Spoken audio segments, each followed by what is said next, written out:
waist and hanging from high places with no hope of salvation, or, as is now the case, dropping from high places.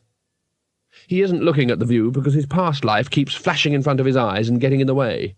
He's learning why it is that when you put on a spacesuit, it's vitally important not to forget the helmet. A lot more could be included now to explain why these two are dropping out of the world, and why Two Flowers' luggage, last seen desperately trying to follow him on hundreds of little legs, is no ordinary suitcase, but such questions take time, and could be more trouble than they are worth. For example, it is said that someone at a party once asked the famous philosopher Li Tin Weedle, "Why are you here?" And the reply took 3 years. What is far more important is an event happening way overhead, far above Artuin, the elephants, and the rapidly expiring wizard. The very fabric of time and space is about to be put through the wringer.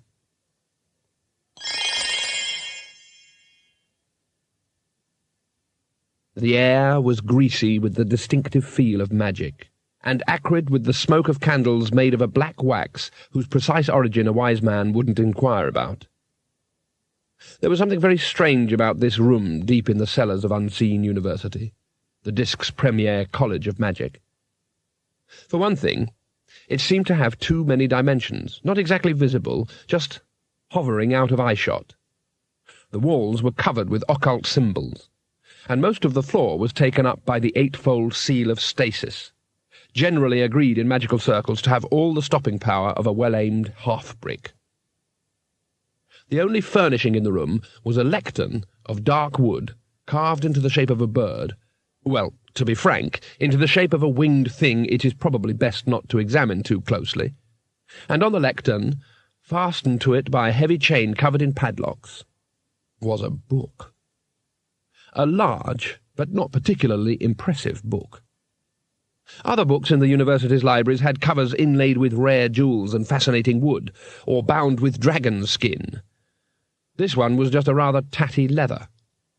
It looked the sort of book described in library catalogues as slightly foxed, although it would be more honest to admit that it looked as though it had been badgered, wolved, and possibly bared as well.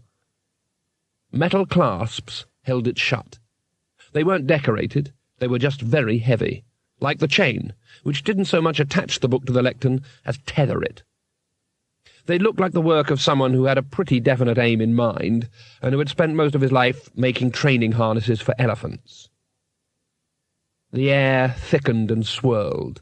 The pages of the book began to crinkle in a quite horrible, deliberate way, and a blue light spilled out from between them. The silence of the room crowded in like a fist, slowly being clenched. Half a dozen wizards in their nightshirts were taking turns to peer in through the little grill in the door. No wizard could sleep with this sort of thing going on. The build-up of raw magic was rising through the university like a tide. "Right," said a voice. "What's going on, and why wasn't I summoned?" Golda Weatherwax, Supreme Grand Conjurer of the Order of the Silver Star, Lord Imperial of the Sacred Staff, 8th Level Ipsissimus, and 304th Chancellor of Unseen University, wasn't simply an impressive sight, even in his red nightshirt with the hand-embroidered mystic runes, even in his long cap with the bobble on, even with the wee Willy-Winky candlestick in his hand. He even managed to very nearly pull it off in fluffy pom-pom slippers as well. 6 frightened faces turned towards him. You were summoned, Lord," said one of the under-wizards. "That's why you're here," he added helpfully. "I mean, why wasn't I summoned before?" snapped Golda, pushing his way to the grill. Before who, Lord?" said the wizard.